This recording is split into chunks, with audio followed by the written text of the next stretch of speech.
السلام علیکم ورحمۃ اللہ وبرکاتہ۔ میں ہوں عائشہ۔ ہم بات کرتے ہیں سیرت اور سنت کی۔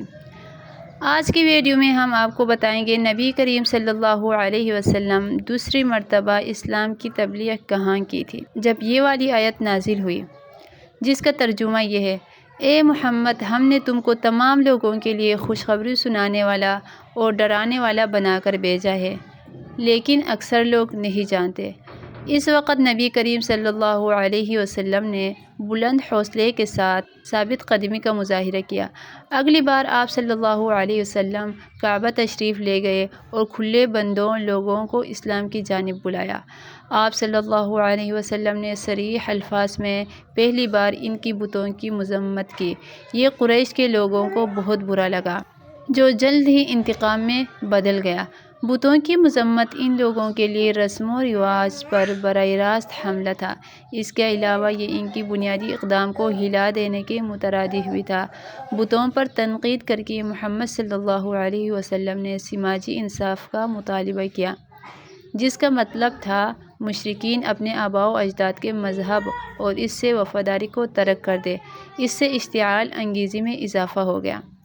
نبی کریم صلی اللہ علیہ وسلم کی زبانی بت پرستی کی مذمت سن کر بہت سے مکہ والوں نے تلواریں اٹھا لیں، رسول اللہ صلی اللہ علیہ وسلم کی جانب بڑھے، لیکن آپ صلی اللہ علیہ وسلم کے مسلمان ساتھی آگے بڑھے اور آپ صلی اللہ علیہ وسلم کو بچا لیے گئے۔ مشرکوں نے درپیش خطرے کی سنجیدگی کو سمجھا۔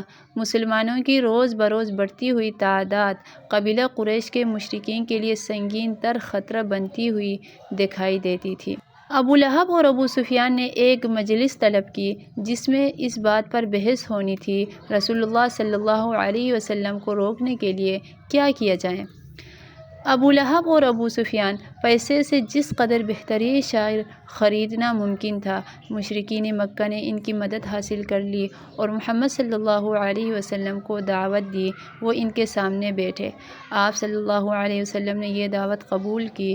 شاعروں نے وہاں بیٹھتے ہی اپنی شاعری سنانا شروع کر دی۔ یہ سب کچھ سنتے ہی نبی صلی اللہ علیہ وسلم کے چہرے مبارک پر کوئی تاثر نہ تھا۔ جب شاعروں نے اپنا کلام سنانا ختم کر دیا تو نبی کریم صلی اللہ علیہ وسلم نے بڑے ہی پرسکون انداز میں سورۃ الرحمن کی تلاوت کا آغاز کیا۔ کچھ آیات پڑھنے کے بعد محمد صلی اللہ علیہ وسلم نے سورۃ الرحمن ہی کی یہ آیت تلاوت فرمائی: فَبِأَيِّ آلَاءِ رَبِّكُمَا تُكَذِّبَانِ، تو تم اپنے پروردگار کی کون کون سی نعمتوں کو جھٹلاؤ گے؟ تو شاعر وہاں سے رخصت ہونے کے لیے اٹھ کھڑے ہوئے۔ شاعری کے لیے معاوضے پر بلائے گئے شاعر قرآن کی فصاحت و بلاغت کے مقابل کیا ٹھہر پاتے۔ شاعروں نے خود کو ایسے روان واضح بیان کے مقابل پایا تھا جس کا سامنا کرنے کا انجام ان لوگوں کے لیے سوائے شرمندگی کے کچھ اور ہونا ممکن ہی نہ تھا۔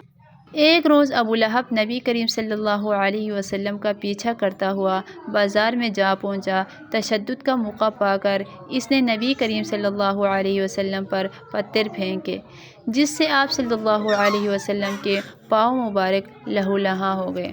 عمر بن ہشام، جو اپنی کنیت ابو حکم سے مشہور تھا، جو نبی کریم صلی اللہ علیہ وسلم کی تعلیمات پر حملہ آور ہونے میں سوائے ابو لہب کے کسی اور سے پیچھے نہ تھا، اسے مسلمان ابو جہل معنی جہالت کا باپ کے لقب سے پکارنے لگے تھے۔ ایک روز ابو لہب آپ صلی اللہ علیہ وسلم سے بات کرنے آیا: بھتیجے، اگر میں تمہارا مذہب قبول کر لوں تو تم مجھے بدلے میں کیا دو گے؟ آپ صلی اللہ علیہ وسلم نے فرمایا: آپ کو بھی وہی صلہ ملے گا جو ہر مومن کو ملے گا۔ ابو لہب وہاں سے اٹھے سیدھا اپنا گھر پہنچا، اپنے بیٹے عتبہ کو بلایا: عتبہ میرے بیٹے، تمہیں ابو القاسم کی بیٹی رقیہ کو طلاق دینا ہوگا۔ عتبہ نے کہا: ابا، میں اپنی بیوی سے محبت کرتا ہوں۔ ابو لہب نے ٹھوس لہجے میں کہا: جب تک تمہیں اسے طلاق نہیں دیتے میں تم سے کلام نہیں کروں گا۔ عتبہ نے کوئی چارہ نہ پایا تو رقیہ رضی اللہ تعالی عنہا کو طلاق دے دی۔ نبی کریم صلی اللہ علیہ وسلم کی دوسری بیٹی ام کلثوم رضی اللہ تعالی عنہا، جن کا حقیقی نام آمنہ تھا، ان کی شادی ابو لہب ہی کے دوسرے بیٹے عتیبہ سے ہوئی تھی، لیکن ان کی بھی ابھی رخصتی نہ ہوئی تھی۔ ابو لہب نے عتیبہ کو بھی مجبور کر دیا وہ بھی اپنی بیوی کو طلاق دے دے۔ اس کے بعد جو ہوا وہ اگلے ویڈیو میں آپ کو بتائیں گے انشاءاللہ۔ اگر آپ چاہتے ہیں اسی طرح کی ویڈیو آپ تک پہنچتے رہے تو چینل کو سبسکرائب کرنا مت بھولیے گا۔